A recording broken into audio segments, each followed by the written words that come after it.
The guest room of Jenny's home. A bed, an end table or bureau, and a chair with a suitcase on it. Jenny is a 15-year-old female. Margaret, aka Magsy, is Jenny's grandmother, and she is close to death. Margaret has just finished packing her suitcase. She appears weary and sore. She sits briefly to gather her strength. There is a knock at the door. Jenny pokes her head in. Maxie? Oh, yes, dear. Come in, please. Mom said I have to talk to you before you leave. Oh? You know, about what happened with Dean.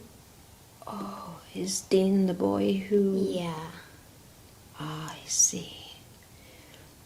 Well, you don't have to say anything, honey. Not if you don't want to. I'm not gonna see him anymore. Why? Because he's a jerk, and what he did was totally ignorant. I never would have known. Your mother found out when she was putting the medicine in my weekly pill container. I could never keep track of that stuff. Mom thought I did it. Oh, I never thought that, honey. When you and Mom went to Uncle Bart's, Dean came over and after we had, before we were going to go out, I went to get some weed out of my room. Weed? You know, marijuana. Oh. And I came downstairs and he was in your room and going through your stuff. I see. And I asked him what he was doing and he just kind of smiled. Weird. That's all right, dear.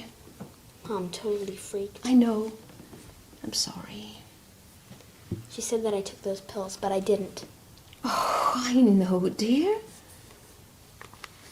And then Mom said that I was really being cruel because those pills are so you won't be in pain.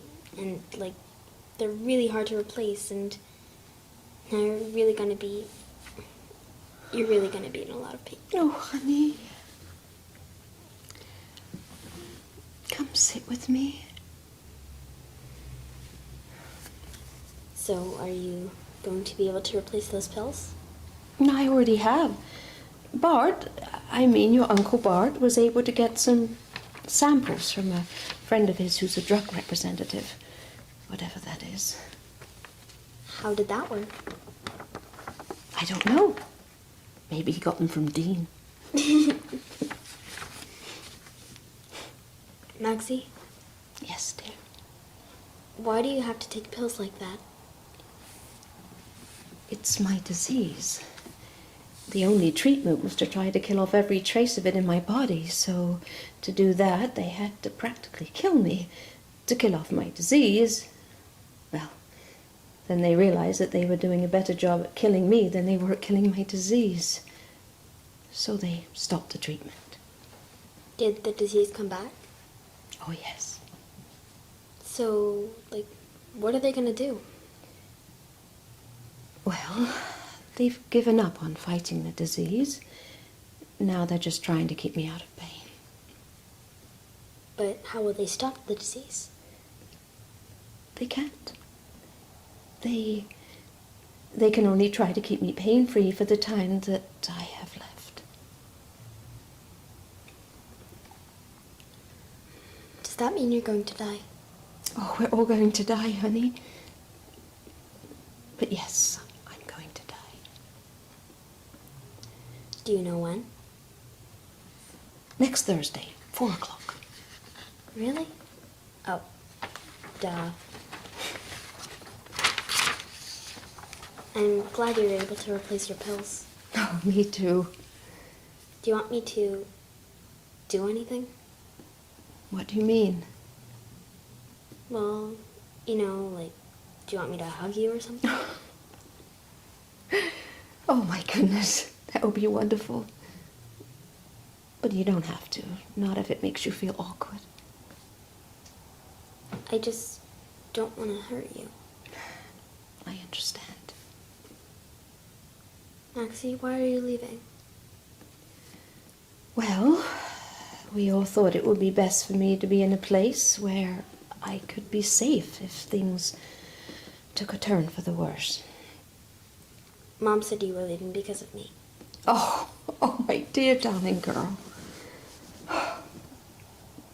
I treasure every moment I can spend with you, honey. You have to know that. Are you going back to the hospital? No, dear. I'm going to hospice. It's much different. Is that like a place where people go to die? I hope not. But it's a place that helps you prepare for death when it comes and to accept death. I don't get it. Neither do I. Do you believe in God? Not really. Neither do I. But how do you accept death when, like, you don't believe in God or, you know, heaven and angels and shit? I mean, stuff. I haven't figured out that one yet. But I do have some ideas on how you can accept death. Me? Yes. It's realizing that corny stuff that people have always said is actually true, only in a slightly different way. You mean like when people say that, you know, that you'll be up there looking down on us and smiling? Not exactly. It's more that I'll be right here living on with you, in memory. What do you mean? Oh, well, as long as anyone remembers me, then in some funny way I'm living on. Oh, like when someone says you have your grandmother's eyes. Yes, exactly. Or your grandmother's smile, or, why, you must get that from Maxie. I get that a lot. That's wonderful. And I'm not even dead yet. Can you have visitors in hospice? Yes. So, can I visit you then? Oh, yes, dear. I would love that. Cool. But would I have to come with Mom?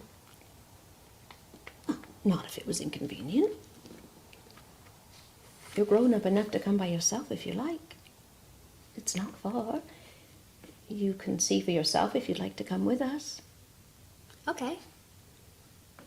Well, Anything you want me to do? well, maybe you could take out my suitcase to the car, if you don't mind. Sure.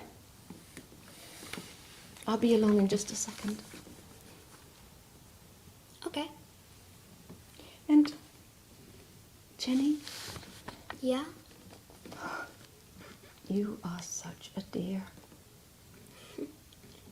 Thanks.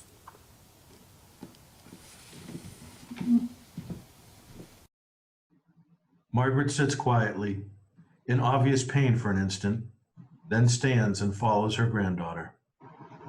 Lights fade. End of play.